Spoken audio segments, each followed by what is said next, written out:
gas prices have spiked since Russia invaded Ukraine. The Biden administration set to announce its next step to try to bring them down.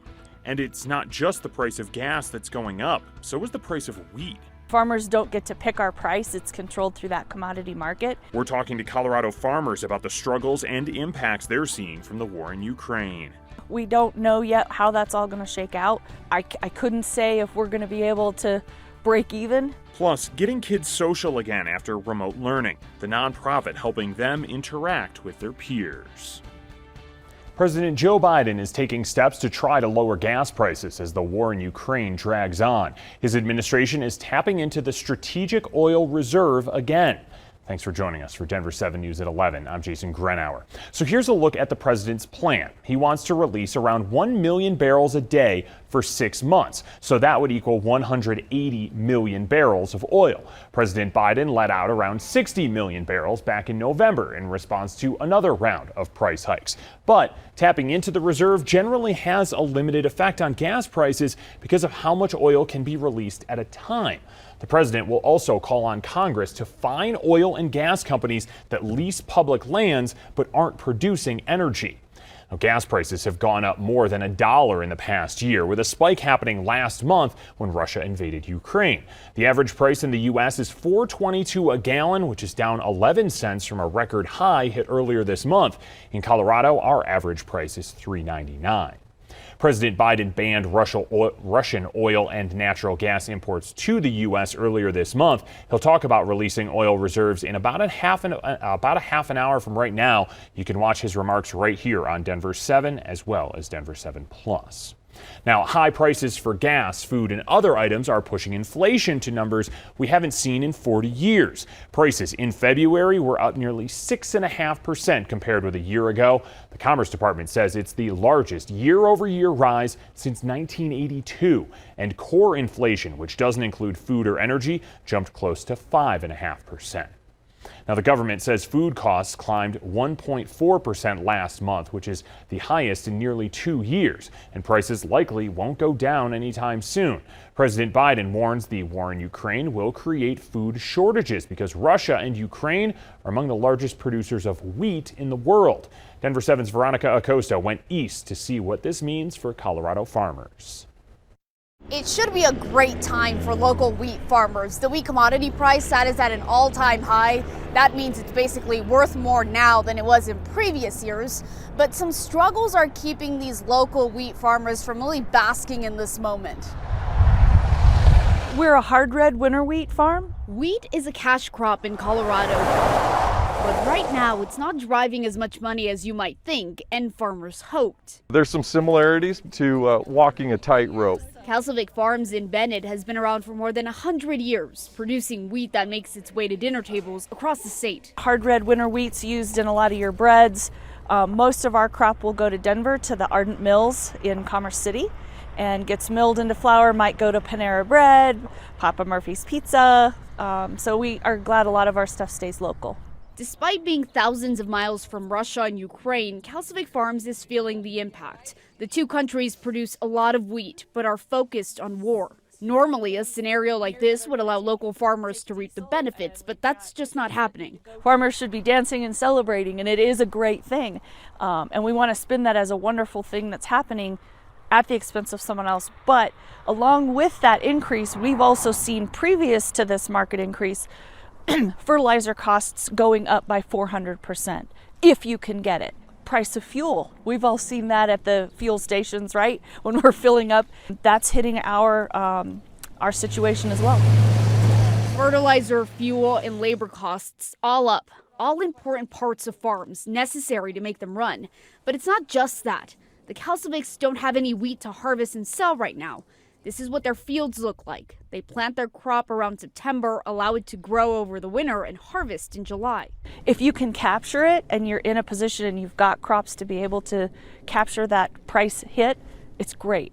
And of course, there's the lack of moisture. That means less bushels of wheat, which means smaller paychecks for farmers. The Castlevics say they still don't know how that increase in wheat commodity price, the increase in fertilizer, fuel, and labor costs will pan out for them, but they plan on growing the crop despite that. In Denver, I'm Veronica Acosta, Denver 7. In new developments from Ukraine this morning, U.S. and European officials say Russian troops are struggling to take control of the country. There's also reports from U.S. and U.K. intelligence officials saying Russian President Vladimir Putin massively misjudged the situation and that morale among Russian troops is low. One of the Achilles heels of autocracies is that you don't have people in those systems who speak truth to power or who have the ability to speak truth to power. Now, British officials also say some Russian soldiers are disobeying direct orders. The Kremlin is responding to those claims, saying Putin is being lied to. Well, new at 11, a Brighton couple is charged in the death of their 1-year-old daughter who died from ingesting fentanyl in January. The Adams County District Attorney says Alonzo Montoya and Nicole Cassius were doing drugs at their home before and after their daughter's death. Officials say the child's blood had 10 times the amount of fentanyl necessary to kill an adult. Tina Peters is in a Mesa County courtroom right now for a show cause hearing. She has to go before a judge and explain why she should not be charged with obstruction. She's accused of recording a court hearing for her deputy clerk and tampering with election equipment. The Front Range saw 65 ozone alert days last year, and Governor Jared Polis and lawmakers are trying to take steps to improve air quality. They unveiled a set of bills to make Colorado's air cleaner and address climate change. Those things include expanding access to zero-emissions vehicles, creating safe infrastructure for biking and walking, updating building codes, and offering clean air grants. The governor says the bills will help achieve the state's climate goals and improve health. We've come a long way in our pursuit of 100% renewable energy and our effort to fight the impacts of climate change and improve air quality. And today is a package of bills that is a major step forward. The Colorado way of life, we want to protect, preserve, and enhance. Another part of that legislation package would let RTD run a fare-free pilot program during August if the bill is signed into law. The goal is to encourage people to use public transportation instead of driving their own cars to cut down air pollution during peak ozone season. Well, it's the last day to get a COVID-19 shot at one of Colorado's mass vaccination sites. The state is closing them after today. That means moving forward, you won't be able to get a shot at places like Dick's Sporting Goods Park or Waterworld. State health officials say this should not impact access to the vaccine, though, because 2,000 clinics are still enrolled in the state's vaccination program. Really just trying to move into these traditional healthcare settings while we maintain capacity, that if there is another surge, we would be able to scale back our response up again to meet that surge and fill in those gaps as needed. Now, community testing sites and vaccine buses will stay open for the next few months. Schools are spending this year transitioning students back to interacting with their peers, like how to share and be social. Some of these schools are turning to a nonprofit called PlayWorks. The goal of PlayWorks has been to make recess an intentional time and help students get through pandemic trauma.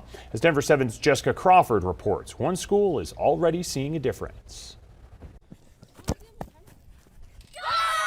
20 minutes in the adult world can just run by, but these kids make every second count.